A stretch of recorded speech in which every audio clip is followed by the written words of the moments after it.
भाई चंद्रशेखर आजाद जी को पत्राचार के माध्यम से, मीटिंग के माध्यम से अवगत कराया कि भाई चंद्रशेखर आजाद जी, अगर हमें अपने समाज को मजबूत करना है, हमें अपने समाज को अगर सशक्त करना है, अगर हमें अपने समाज को सत्ता की कुर्सी पर बैठाना है, तो हमें अपना स्वयं एक राजनीतिक दल का गठन करना है। इस राजनीतिक दल का गठन का उद्देश्य होगा इस देश की जो भी हमारी शोषित वंचित समाज, गरीब पिछड़ा समाज, लाचार मजबूर समाज है, उसको हम बराबरी का हक हिस्सा दे पाए। उसके जो भी अधिकार छीने जा रहे हैं, उन अधिकारों का हनन ना हो। इसलिए माननीय काशीराम साहब के जयंती पर, जन्म दिवस पर आजाद समाज पार्टी काशीराम का निर्माण हुआ, स्थापना हुई, इस उद्देश्य के साथ हुई कि ये शोषित वंचित समाज, ये गरीब पिछड़ा समाज आने वाले समय में अपनी सत्ता और अपनी सरकार स्वयं ले, अपनी हालत सुधारने का पीड़ा स्वयं ले, किसी और ठेकेदार को अपनी पीड़ा, अपनी अवस्था सुधारने के लिए वोट न दे, अपने ही लोगों को, अपनी पार्टी के लोगों को संसद और विधायक में भेजकर अपनी अवस्था, अपनी दुर्दशा स्वयं दूर करे। क्योंकि हमने 77 सालों में देख लिया, बहुत लोगों को भरोसा करके देख लिया, लेकिन जो भी सरकारें आई, जिन भी विधायकों और जिन भी सांसदों को हमने वोट दिया, वो आज तक हमारी उम्मीदों पे खड़े नहीं उतरे। आज भी हमारे बच्चे प्राथमिक पाठशाला में पढ़ के चले जाते हैं, और जो पढ़ना भी चाहता है उसको हम भेज नहीं पाते, क्योंकि वो व्यवस्था सरकार ने की ही नहीं।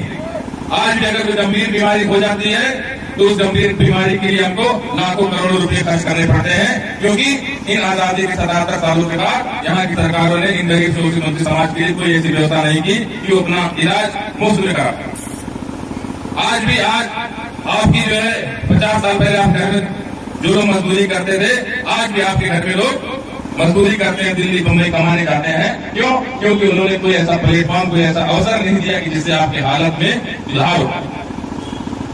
लेकिन इस हालत को सुधारने के लिए हम सिर्फ उनको जिम्मेदार नहीं ठहरा, हमें अपने अंदर भी झांक कर देखना चाहिए कि हम जय भीम तो कहते हैं, लेकिन कभी हम बाबा साहब की बात को नहीं मानते। बाबा साहब ने ये नहीं कहा था कि आप अलग अलग गुट में, अलग अलग संगठन में अलग होकर आप लोग अपनी ताकत कम करें। आप इतनी असंख्य आबादी होने के बावजूद भी आज आप इतने पिछड़े क्यों हैं? इसका यही कारण है कि हम बाबा साहब को तो मानते हैं, लेकिन बाबा साहब की बात को नहीं मानते। माननीय काशीराम साहब को तो मानते हैं, लेकिन उनकी जैसा संघर्ष करना नहीं जानते। हम बातें तो करते हैं बड़ी बड़ी, लेकिन हम लोग जमीनी स्तर पर अपने संगठन को, अपनी पार्टी को मजबूत करने के लिए परेशान नहीं। हम लोग चिंता नहीं करते। हम लोग बुद्ध जी की बात करते हैं, लेकिन जब बुद्ध जी ने चिंतन किया था तो उन्होंने संसार को बदल दिया। आपने क्या कभी अपने घर में चिंतन किया?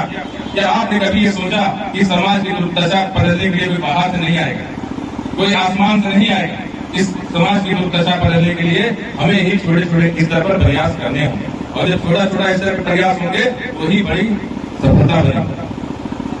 अब अगर आपके बीच में आपके लिए, आपके अधिकारों के लिए सड़कों पे कोई नेता आया है, तो भाई चंद्रशेखर आजाद जी, उनको मजबूत करने के लिए, उनकी पार्टी को मजबूत करने के लिए आपको भी बूथ स्तर पर, सेक्टर स्तर पर, विधानसभा के स्तर पर अपने संगठन को मजबूत करना।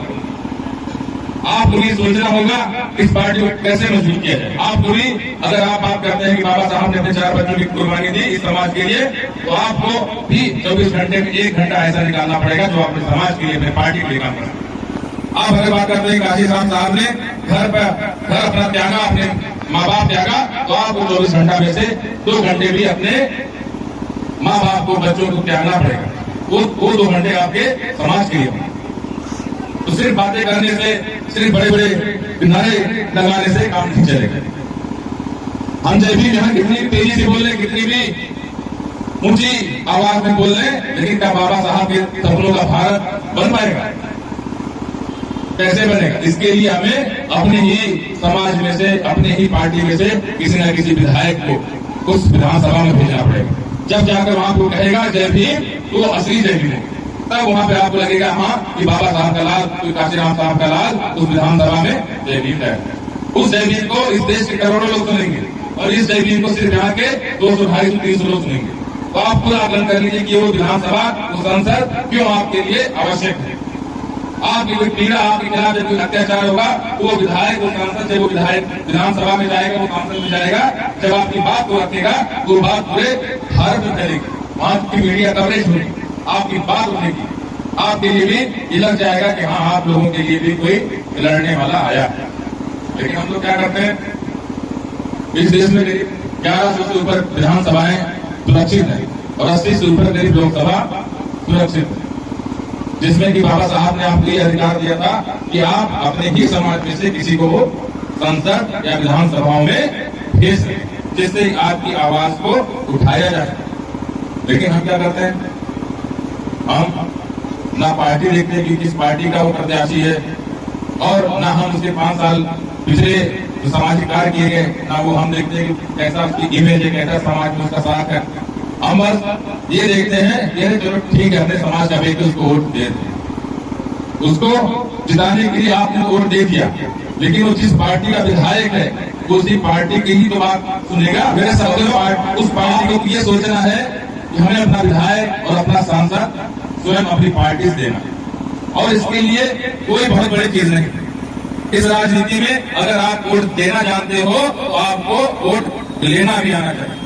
अगर आपके अंदर बाबा साहब काशीराम साहब का खून है तो आपको ये पता होना चाहिए कि संविधान ने अगर हमें वोट का अधिकार दिया है तो हमें वोट लेने का भी अधिकार दिया, और वोट लेके कैसे, उसके लिए आपको राजनीति में आना पड़ेगा। अगर आपको अपनी दुर्दशा अवस्था को सही करना है तो इस राजनीति में, इस आजाद समाज पार्टी काशीराम में आपको स्वयं उतरना होगा।